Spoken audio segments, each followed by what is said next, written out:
sumailalim sa 3-day disaster preparedness at search and rescue operation training ang mga tauhan ng 1502nd Maneuver Company sa Tadyan Mountain Province upang maihanda sila sa pagresponde sa anumang uri ng kalamidad at masasamang panahon. Patrol Luman Tebeling Kodyam sa report.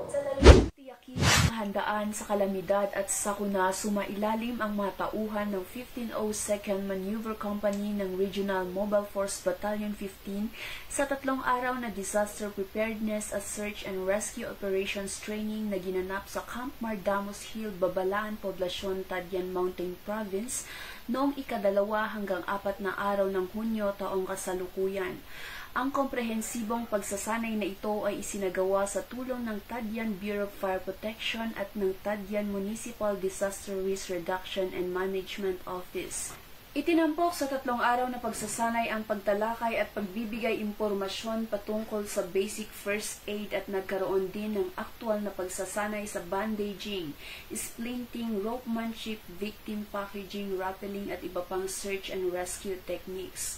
Layunin ng inisyatibong ito na itatag ang mga estratehiya ng manasabing kapulisan upang mapaghandaan ang pagpasok ng tag-ulan at banta ng La Nina at agad na tumugon sa oras ng pangangailangan at kalamidad.